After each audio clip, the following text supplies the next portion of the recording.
സാമ്പത്തിക പ്രതിസന്ധി നേരിടുന്ന ഘട്ടത്തിനിടയിൽ ആയിരക്കണക്കിന് ഉദ്യോഗസ്ഥർ കൂട്ടത്തോടെ പലായനം ചെയ്യുന്നുവെന്ന വാർത്തകളാണ് പുറത്തുവരുന്നത്.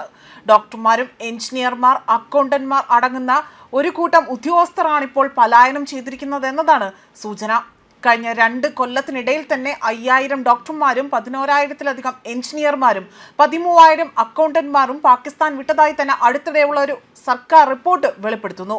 ഇത്തരത്തിലുള്ള കൂട്ടപലായനത്തിനെ ബ്രെയിൻ ട്രെയിൻ എന്നതാണിപ്പോൾ അസീം മുനീർ വിശേഷിപ്പിച്ചിരിക്കുന്നത്. ഇതോടുകൂടി തന്നെ വീണ്ടും ലോക രാജ്യങ്ങൾക്ക് മുന്നിൽ അസീം മുനീർ പരിഹാസ്യനാകുന്ന ഒരു കാഴ്ചയാണ് കാണുന്നത്. ഏകദേശം 2 വർഷം കൊണ്ടാണ് ഇത്തരം ഒരു സാഹചര്യം പാകിസ്ഥാൻ സാക്ഷ്യം വഹിക്കുന്നത്. സാമ്പത്തിക പ്രതിസന്ധിയും രാഷ്ട്രീയ അസ്ഥിരതയും വർദ്ധിക്കുന്നതിനിടയിലാണ് മറ്റു രാജ്യങ്ങളിലേക്കുള്ള പാക് പൗരന്മാരുടെ കുടിയേറ്റത്തിൽ വർധനവുണ്ടായിരിക്കുന്നത്. അതേപോലെ തന്നെ കഴിഞ്ഞ 2 കൊല്ലത്തിനിടയിൽ തന്നെ 5000 ഡോക്ടർമാരും 11,000 എഞ്ചിനീയർമാരും എല്ലാവരും ഇതുപോലെ തന്നെ പാകിസ്ഥാൻ വിട്ടതായി തന്നെ ഒരു സർക്കാർ റിപ്പോർട്ട് വെളിപ്പെടുത്തുന്നു. ഈ കൂട്ടപലായനത്തെ ബ്രെയിൻ ഡ്രെയിൻ എന്ന ഒരു വിശേഷണമാണിപ്പോൾ സൈനിക മേധാവി അസീം മുനീർ നൽകിയിരിക്കുന്നത്.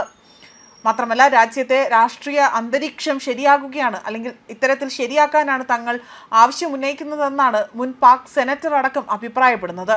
2024 7,27,381 പാകിസ്ഥാനികൾ വിദേശ തൊഴിലാളിയായി തന്നെ രജിസ്റ്റർ ചെയ്തു. അതുപോലെ തന്നെ ഈ വർഷം നവംബർ വരെയുള്ള കണക്കനുസരിച്ച് 6,87,246 പേർ രജിസ്റ്റർ ചെയ്തിട്ടുണ്ട്. ഗൾഫിൽ വേതനം നേടുന്ന തൊഴിലാളികൾ അവരിലേക്കോ അല്ലെങ്കിൽ വിദേശത്തേക്കോ നുഴഞ്ഞു കയറാൻ ശ്രമിക്കുന്ന അത്തരത്തിലുള്ള തൊഴിലാളികൾക്കോ ഈ പലായനം ഇത് ഒതുങ്ങുന്നതല്ല എന്നതാണ് വലിയൊരു രീതിയിലുള്ള ആശങ്ക ഉളവാക്കുന്നത്. ആരോഗ്യ മേഖലയാണ് പരിപാലനം ഏറ്റവും കൂടുതൽ ബാധിച്ചിരിക്കുന്നത്.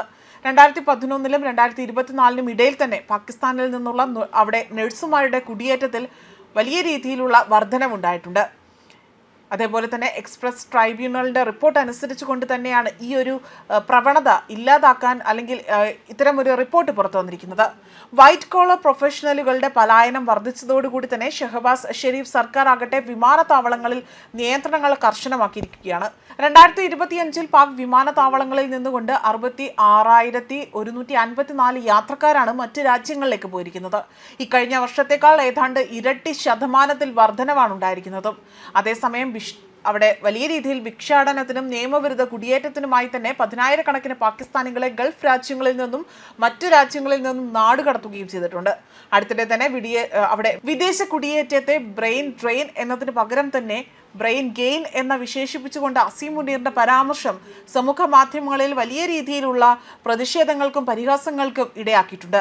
US-ൽ പ്രവാസികളെ അഭിസംബോധന ചെയ്തുള്ള ഒരു പ്രസംഗത്തിനിടയിലാണ് അസീം മുനീർ ഇത്തരം ഒരു പരാമർശം നടത്തിയത്.